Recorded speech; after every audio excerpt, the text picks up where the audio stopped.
Hello everyone. Today we are dehydrating broccoli. So I have here about 16 cups of broccoli florets, and there's debate about what you should do to prepare broccoli for dehydrating.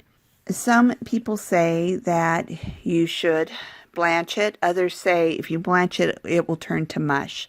So after doing some research on this, what I decided to do was to very, very lightly steam it. And in just a moment, I'm going to tell you how I did that. But first, I just want to say that this is Rebecca from Simple Suburban Living. And if you haven't already done so, I'd really appreciate it if you would subscribe to my YouTube channel so that you don't miss out on any of these tips that I'll be sharing both now and in the future. All right, so what I did was I had a little casserole dish with a lid on it, and I put about a third of the broccoli in it, about between 5 and 6 cups. And I put about a tablespoon of water and put the lid on and microwaved it for 2 minutes. So it's nice and dark, and that's actually what you're wanting. You're wanting it to be good and dark, but it's not very cooked at all. Now, obviously, the smaller pieces are more cooked than some of the bigger pieces, so like you can probably even see that there's a difference. This really small one is a really dark green, and the bigger one is dark green, but not as dark, okay? So anyway, what I'm going to do is I'm going to just be laying these out on the dehydrator trays spread apart.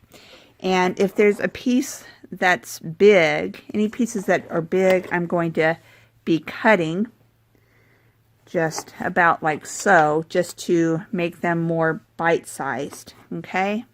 And then just putting them on the tray, going to spread them. Actually, I basically am going for something that if it's rehydrated, that it would be a single bite size, more or less. So I'm just going to go through and do all of that, and then I'll keep the video going just so you can see it, and I'll speed it up. But that's basically what I'm going to do, is just keep spreading things out.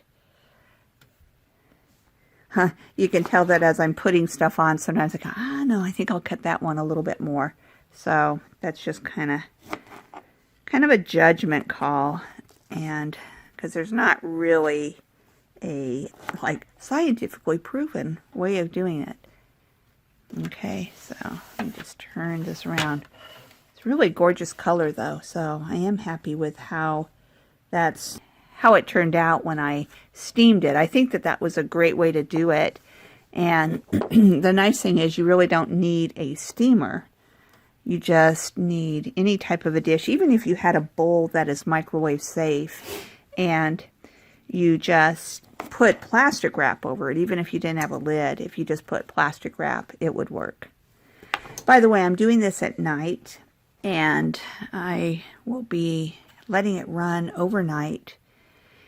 And I think that actually is working out really well for me, because it seems like most things that I dehydrate take more than 8 hours.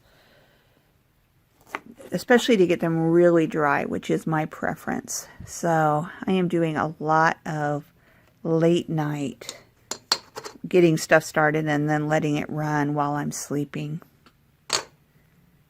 I'd love to hear from you. When you dehydrate, what do you do? Do you typically try to start early in the morning?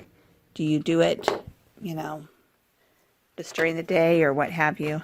So I think we all have to find what works for our own schedule and our own rhythm. Now, one thing that's kind of interesting as I'm putting this on, I'm finding it is closing, but it's a little bit, part of it is touching. Like, I don't know if you can see. You can see actually right in here, there's a little bit of a gap. But I think that's just kind of going to be the way that it is. Might see if I can keep them from scrunching down, but I don't want them too tiny. So I think that it might just have to be that way. And then obviously as they dehydrate, it'll kind of shrink down more. So, all right.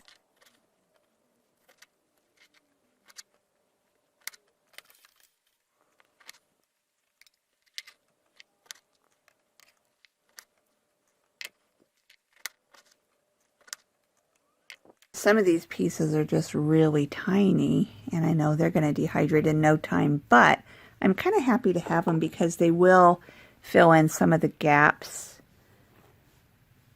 And when I have spaces, it's kind of nice to just still go ahead and put a little piece of broccoli on it.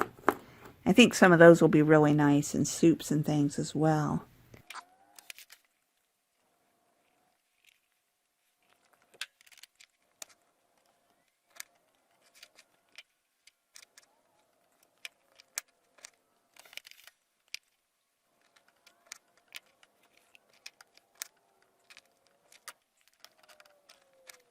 Okay, I've got 3 trays so far. And this is good because I was planning on, or kind of hoping to do 4 trays. And you can see that this is the amount of broccoli I have left, so I think it's going to work out well. I want to just show you the side. You can see that there's some little bits of open space here and there, but not too bad, so I think it's going to be fine. And like I say, shrink down and kind of close up as it shrinks down.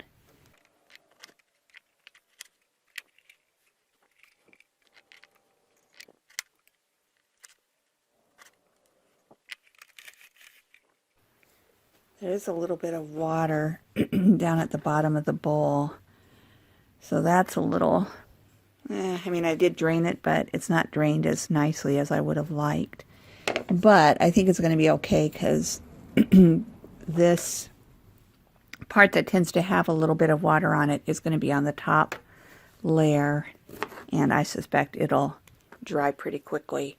Also, one thing that I just recently learned, I just bought this is my second Nesco. I have 2 Nescos, but I had bought the first one quite a while ago, and you know, who knows what I did with the instruction manual. And so it was kind of nice when I got this new one and got an instruction manual, and it said the first couple of hours you can put it at a high temperature.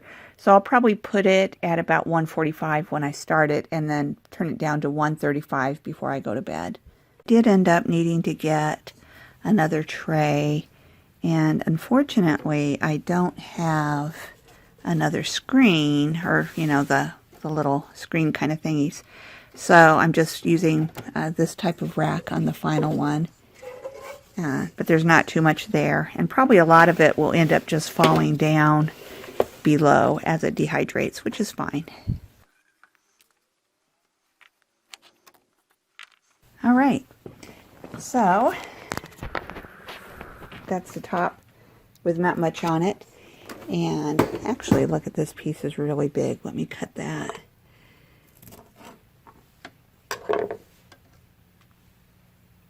All right.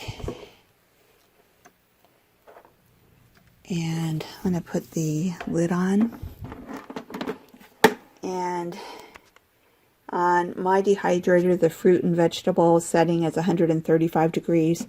So I'm going to start it at 145, and then before I go to bed, which will probably be in about an hour, I'm going to turn it down to 135. So I'll come back in the morning and show you what it looks like. Hello everyone, it is now the next morning, and I wanted to show you what the broccoli looks like.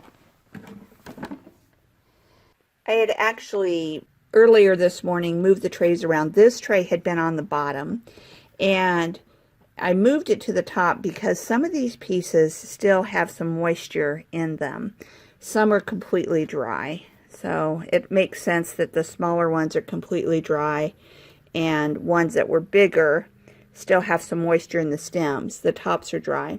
But what I'm going to do now is I am going to take out the pieces that are completely dry, such as this one, and then keep the dehydrator going. And then what I'll do is I will, at the end, I will end up showing you a picture of how much broccoli I ended up with once it was all completely dry.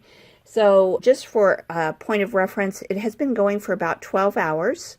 And so I anticipate it being completely dry within the next 2 hours, I'm guessing, because there's very few pieces that have some moisture left in them. So for me, it was about a total of about, I'm going to say 14 hours. Well, I hope that you enjoyed this video. If you did, I'd appreciate it if you would like the video and if you would also subscribe to my YouTube channel. Thanks so much, everyone. Have a great day.